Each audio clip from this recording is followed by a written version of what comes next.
It is a loan. And how do you know that this is a loan? Yep. So since it's a subtracting, it's a loan. How do we know if it's an investment? It would be adding. Yes. So if it's adding, that's what's going to make it the investment. But this one, since it's subtracting, it's a loan. Awesome. So that's our first one, was loan. So if you got that, great. It looks like most everybody did. So that's awesome. The second cool question is, what is the principal amount? Let's have another person help me out here. Just did that row 6, person 3. What'd you get for the principal amount? You got 2,000, and got 2,000 just because that's our initial value, or basically our starting value. So the principal amount, number 2, the principal is 2,000. Awesome. If you got both those pieces, that's great. Let's stay over there and go with the annual interest rate. So number 3, what was the annual interest rate on this one? Yes, 4.2%. Good job identifying that and not pulling this 12. This would be your monthly. This whole thing would make it monthly. And why is it monthly? Who can tell me why it would be monthly? Yes. Because it's divided by 12. So since it's divided by 12, that's what's turning it into monthly. If it was divided by 4, then what would it be? It would be quarterly. Exactly. Okay. So far, so good. We're grabbing everything. That's great. Let's see here. Our second one was going to be, or our fourth one here is going to be the monthly payment. So looking at our fourth piece here, what is the monthly payment on this guy here? Let's grab our dice of destiny here again. Person, yes, Finn. Yeah, but the dice of destiny raised them for you. $250, and that's just because it's right on the end there. And yeah, it's just subtracting off because we're trying to drive that loan down to 0. We don't want to be paying on loans for our whole life, so eventually we want them to drive down to 0. Awesome. So 250. If you got those 4 things, that's the bulk of what you were doing yesterday. And then this is the last piece here. So how much do you owe after 3 months? So does anybody still have that in their calculator for the last piece, which was number 5? How much do you owe after 3 months? 1,268.4. 45. Okay. Yep. So of course, since we're talking money, we always want to round then to the second decimal place, just because that's what dollars and cents look like. So 1,268.45. Is that what everybody got there, or do we have any difference in opinions there? Awesome. That's what it looks like most people put here. So awesome. You guys got everything out of that lesson yesterday that you need to. So that's good, because because I wasn't feeling like that. So I'm glad to know that you did. So today's lesson, basically all that we're doing is last night on your homework there was a lot of problems we had to sit there and guess and check and try to figure out, when are you going to pay down this loan if you're paying, so basically questions were like, when would you pay down this loan to nothing if you're paying $250 a month? How about, yes, per month. If you're paying $250 per month, when would you pay down this loan? And then they change that number on you and make it $350 or something like that. We're going to use an app today that's basically going to get us to let the calculator solve it for us. So why doesn't everybody pull out their graphing calculator here? And we're going to do this first one. I'll pause the video while you guys get that out. So now that we have our calculator out, we're just going to take a look at this first one here, which is something that we did yesterday. This is similar to what we just started with here. So what is the monthly interest rate on this guy? Who can help me out with the monthly interest rate? I'm going to do our dice here again. Adam, what is the monthly interest rate on this guy? And I know that you weren't here yesterday, so I'm throwing you right into the fire. Yes, 7.9 over 12, but of course, since it's a percent, we do, yep, exactly, over 12, and then whatever that number works out to be there. Awesome, good start. A second one, what is the first month's interest on $22,000? Well, it would be our first month's interest. So let's go ahead and get this punched into our calculator so that we can take a look at that. So Let's grab that guy and move that over here. Okay, so jumping over to this guy, are you of yesterday I mentioned this. You're basically always going to be starting when you've got your equation. You're always going to be starting now with U of 0. It's very rarely that you'll be starting with something else, because since we're going in months or quarters, it doesn't necessarily help us to change that to 2009 or something like that. So we're usually going to be starting with U of 0, which is what we're putting in there.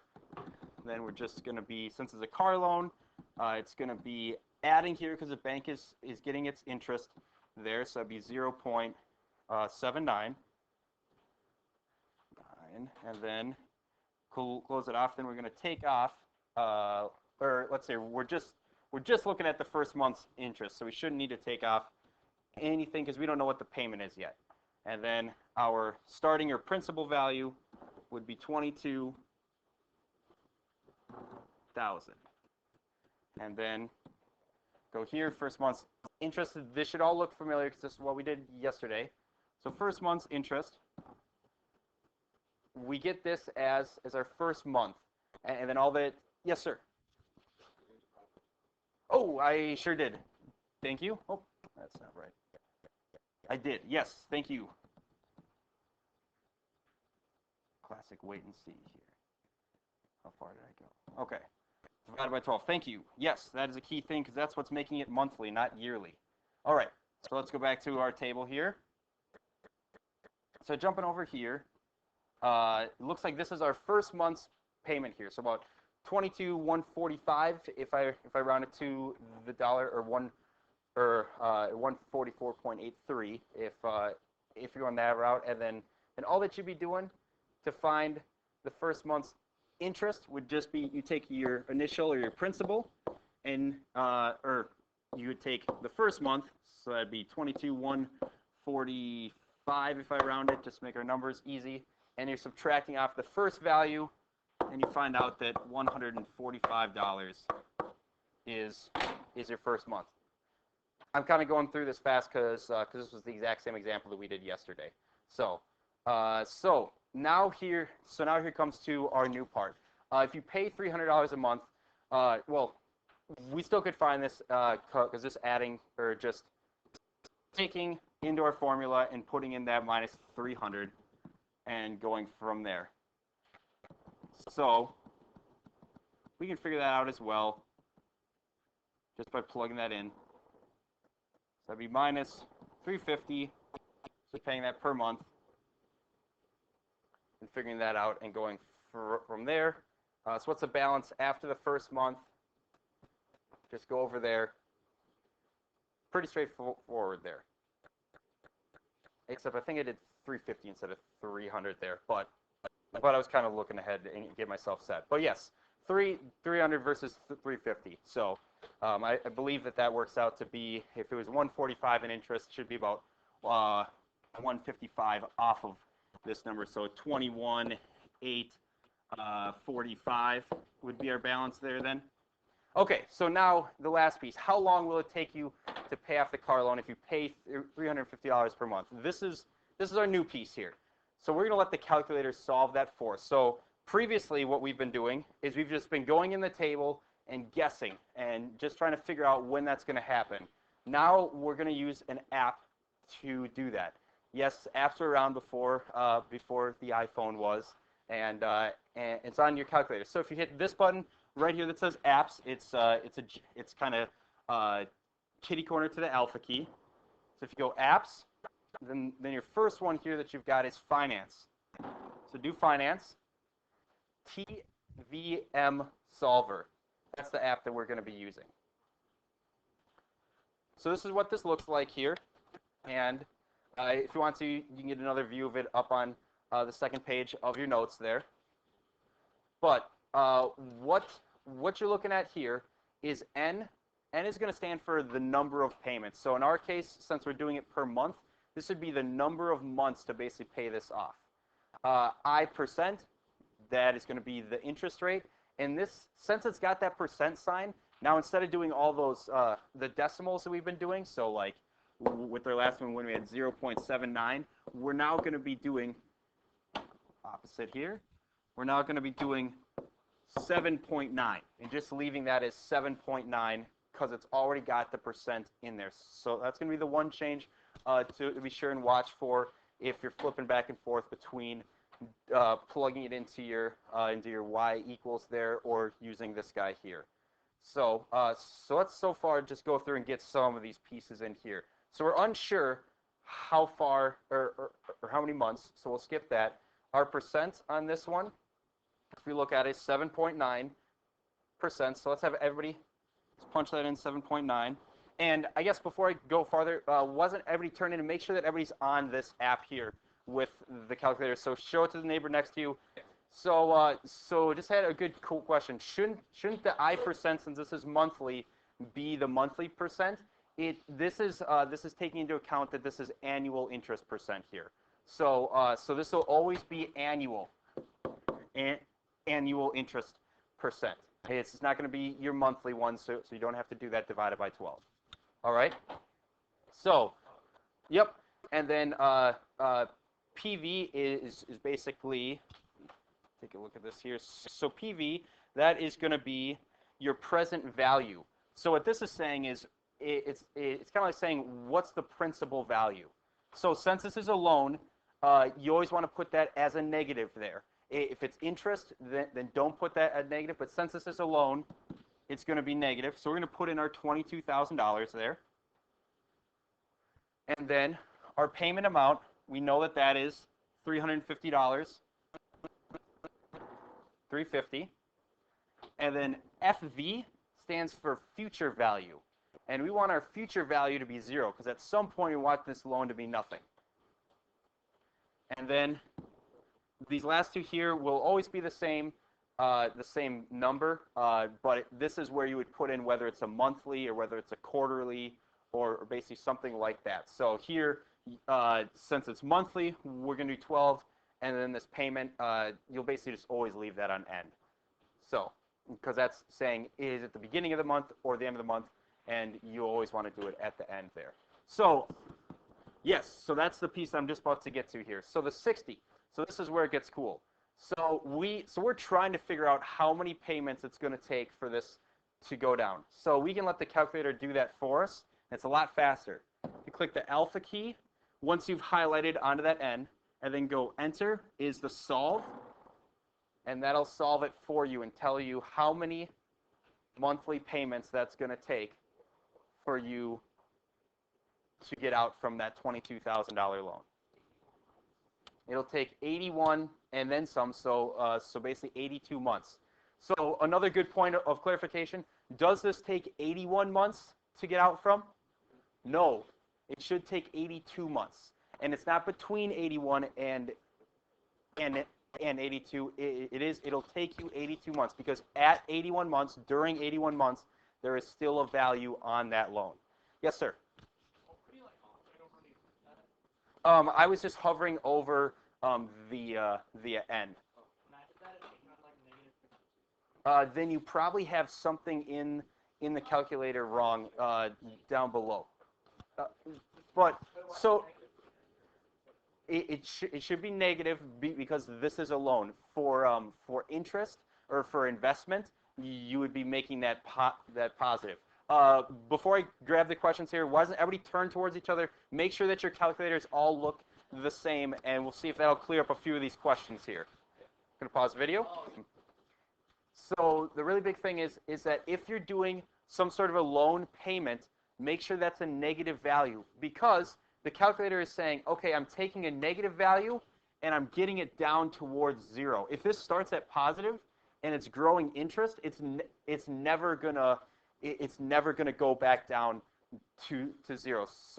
So basically, you're starting below it and you're going to 0. If it's the investment, then it's doing the opposite. It's starting above it, and then basically here you would say, I'm trying to get to like $1 million or something like that. You would never want your investment to go to 0 because then you put money in and you got nothing back. That would be a bad investment. Yes, sir.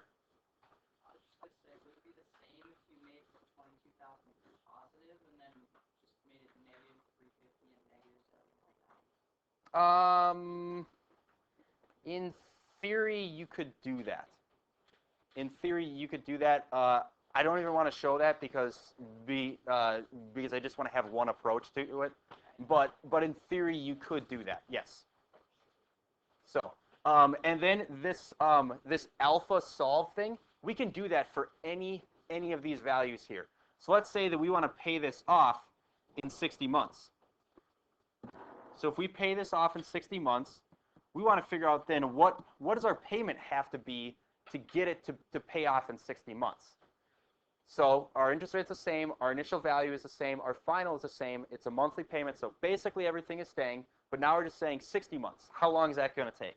And then you just alpha, enter, and you have to pay about $445 a month then to be able to pay that car loan off in 60 months.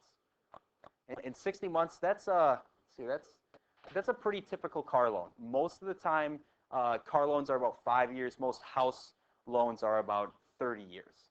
So, yeah, that's definitely a long time. It's crazy to think about if you're 30 and you buy a house that won't pay it off till you're 60.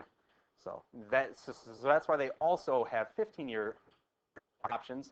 But of course, as just seen, if you are decreasing the amount of months, the payments that you're making during those 15 years are going to be bigger than if you were paying it off over 30 years.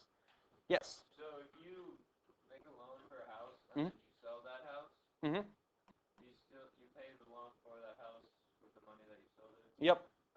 Yep, that's generally how that goes. So that's why when we were looking at that house from last week that lost a whole bunch of value, that's why that's so brutal, is because those people probably had a loan out and then their house was worth about $200,000 less, and who knows how much of their loan they've paid down, but hopefully they paid down at least $200,000. But then they've been paying on this house for X number of years, and they've made nothing out of it because they sold it for that amount. So, yes. When you you have to pay $250 per se, every month, or can you pay $120 1 month, and then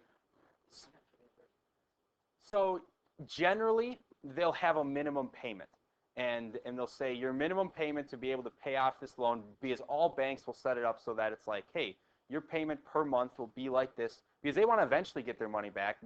They don't want to be sitting here on these 60 to 70-year loans, because then all of a sudden you might be dead, and then they're talking about somebody else, and they don't know if they're going to get their money back and whatnot. So they'll generally have a minimum. You generally can make extra payments on top of that. But then that would just be like an extra one-time payment. So like for example, with my student loans, my wife and I have been making extra payments at that, and our minimum payment currently is like $80 a month or something like that. But we currently put $400 a month at that. So basically you can make extra payments and do things like that, which of course then shrinks your value faster and gets you out of debt faster. So that's kind of that idea. But yeah, so let's do another one of these here. Yes. So yep. So basically, any time that that you have all the pieces except for one, you basically can always go to that one piece and hit alpha entry and figure that out, and that'll solve it for you, which is really nice and really fast and makes life a lot easier. So. Let's see here. Okay, so let's do another example here. And so this window here just kind of gives you some more insight into these things. So remember, this is number of payments. And remember, this is in percent here. So we want to be sure if it's 7.9%, 7.9, because it's already in percent. This will be your most common mistake that you'll see on the test, will be that somebody will do that, and that'll be a very small loan that'll take you less time to pay off because there's not as much interest being accrued. And the thing that's kind of nasty about it is that since it's kind of it's a big change, small change, but it's small enough change that you might not notice that you paid it off way too fast. So be sure and get this in percent. This is the present value, the payment, future value, and then how many times it's going to be compounding. So if you want to do an annual one, you just type in 1. If you want to do a quarterly, you just go 4. And then payments at the end. So let's take a look at one of these guys here. Let's see here. we are out of examples here. Let's make one more up here and plug this into our calculator. So we're going to do another loan, and we'll see how many months it's going to take to pay this out. So if we take a loan, principal is what I was going for, but U sub 0 is equal, let's say that we're taking out a $50,000 loan. And we're going to buy a really nice car this time. U of n is equal to U of n minus 1. We're going to multiply that by 1, and we're going to say that the bank is giving us a nice loan amount. We'll say that it's a 6% interest rate that we're doing there, and that is compounded monthly. And I want you to figure out what my payment amount is going to be to pay this off in 60 months. Give you a second to work on that. Coming back in, what do people get for the payment? What I get for the payment here? Let's grab somebody here. Let's say row 2, person 1. Yes, what'd you get for the payment?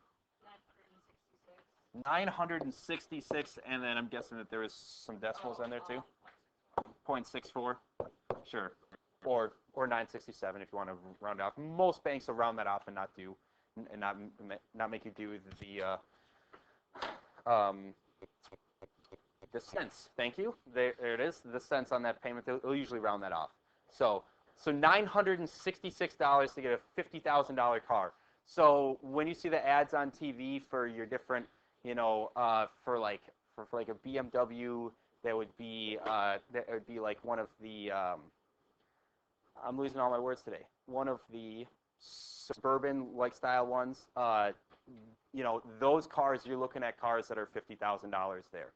So that's the type of money that you'd be paying if you borrowed that full amount on there, and that's every month for 5 years. So you can rent you can rent a very good apartment for that. So that amount there is cheaper than my apartment, or is more expensive than my apartment is. So yes, so that's basically what we're doing there. Let's jump over and grab some homework here. So why don't you guys pull up your homework? I'll give you a second that should be loans and investments, day 2. Take a look at this homework here now that we've got this up. So our first value here, I can get that to not cut off. Oh, freaking it out now. Okay, so this will be our first one here. Assume that each of the sequences below represents a financial situation and indicate whether each represents a loan or an investment, and give the principal and the deposit or payment amount. So you'll see this here as deposit. We've been calling that the payment amount. So this first one, is it a loan or is it an investment? Investment, yes. And why is it an investment? Who wants to tell me why that is? Yes. Because it's plus 100. Yes. So we're doing the investment, and then what would our principal amount be? Keep going there, Sam. Principal. 1,000 is correct. And our principal is just always going to be what this U sub 0 is equal to. Awesome. Let's keep going here. This looks a lot like your entry slip here. What would the annual interest rate be on this guy here? Is that a stretch or is that a hand? Okay, go for it. 4%.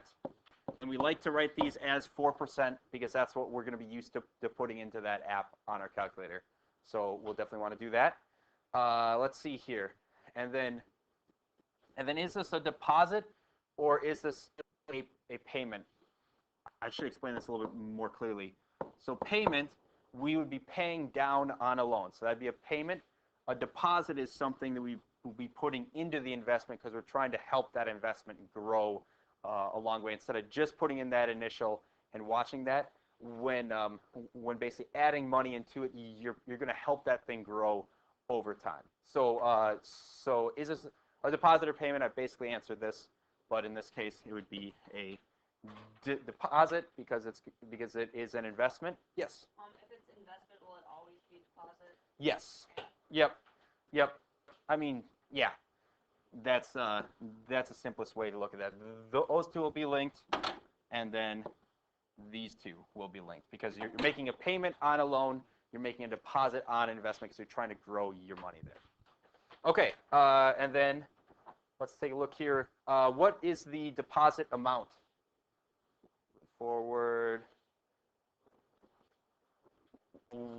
What's that, Tor? $100. Yep. That's just what's happening right there. All right, and then the frequency of compounding. What's the frequency of compounding here? Yes. What's that? It's annually. Yes. And how do you know that?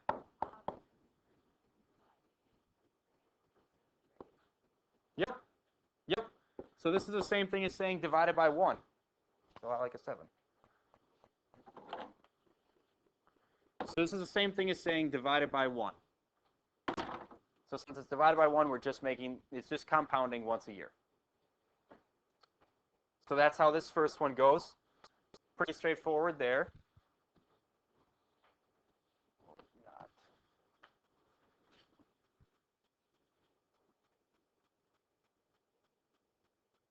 Ooh, the wheel. All right, and hopefully we're back here. So let's jump down here. So I'm not going to take anything off of here. That's pretty straightforward. It's pretty easy. We can definitely do all three of those parts, especially since I got the first one. Let's see here. So jumping down to number 3, looks like that is misnumbered there. Let's do number 3. That's definitely like the ones we've done. I want to get to an investment one here before we go. So he decides to invest it. So let's take a look at number 4 here. Number 4, Bo gets a $1,000 bonus at work and decides to invest it. He puts his money into an account that earns an annual interest of 6.5% compounded once a year. He also decides to add $1,200 to his account each year. Write the recursive formula for Bo's investment. So U sub 0 is equal to $1,000 because that's his first initial principal amount there. U sub n is equal to U sub n minus 1. So that's always how we start those, just saying that it's dependent upon the one before it. Then, since this is an investment, we're still growing money. We're still trying to make it a bit bigger. So this will always be, in these problems, this will always be a plus sign in between there. The only thing that'll change is whether it's negative or positive outside of the parenthesis. And then it's compounded at 6.5% once a year. Who wants to help me out with that rate there? In fact, the dice will tell me. Row 4, person 4. What is that interest rate that you're going to be doing compounding once a year? Yep, and putting it over 1 is perfectly fine there. It means the same thing as 0.065, and it might be a good way to be sure and have that. And then to finish this off, he also decides to add, because that's how we know that this is an investment, $1,200 to his account each year. And the reason why we can do the full $1,200 is because it is compounding annually. What would this number be if this was going to be compounded monthly? What would we need to add? What would this number need to be if it's going to be compounded monthly? Yes, sir. We're going to divide this number by 12 because he's not putting $1,200 at it each month. He's putting $100 at it each month then. So that's just if this would be compounded monthly. But since it's not, we don't have to do that. But that's one of those things that you'll see that'll be another common mistake. You just be sure that you're looking at if they're telling you if it's going to be adding to it yearly or if it's going to be adding to it monthly, and do the correct pieces there. Then of course our n is greater than or equal to 1. Let's see here. Let's jump down here and let's. That's a good one. Yeah, let's take a look at a couple of these guys here. So going to be looking at how much money is Bo's account worth in 30 years. Just punching that into our calculator now. So we just go back to our Y chart here. It's getting 6.5%. 6.5, and it's compounded yearly, so we can pull that off. Oops. Then we're adding $1,200 a year. So we're just going to punch that into the calculator, and our initial investment is $1,000. So then we can find out what it's going to be at year 30. So it looks like he'll be looking at about $110,000 off of that 30-year investment. 110,000 and then that, and the rest of that there. So 110, 264.20. So that's how much money he's got now after 30 years. Now let's see some of the fun numbers. What would be how much money did Bo contribute over this time period? So how do we figure out how much money he contributed to this account? Does anybody have any ideas? Yes. Yeah. So 1,200 times by 30. So 36,000, and then of course don't forget one last piece. Plus the 1,000 from the principal. So he just turned $37,000 into $110,000. So how much money did Bo earn in interest over that 30-year period? Pretty simple. Let's do our subtraction there. And what'd you guys get for that? What'd you get for how much money he earned over the 30-year period?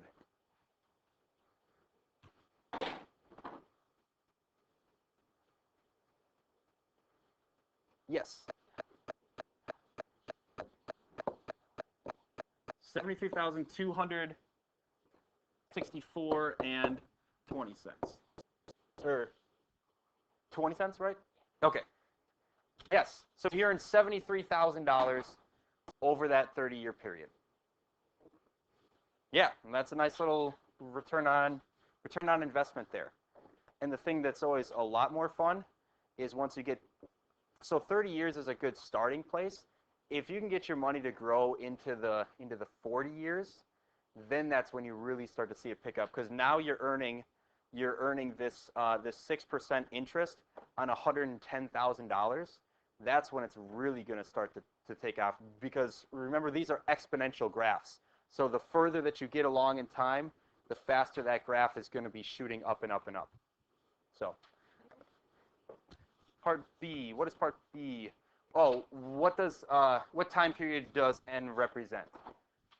So if this one is being done annually, what does N represent? It would represent years or one. Yep. So this would be years because it's being done annually. So if they said compounded monthly, then obviously it'd be months. All right. I'm gonna have you guys work on. So let's do. I like all these though. So we did 4, we did 1. I'm gonna have you do 2 or 3, I guess it is. Let's do the odd numbers. So 1, and then I get the 3 is out of order, but I still want you to do that one. So do the odds for this guy right here. And that is everything. You guys got about 3 minutes or so, and I'll be walking around.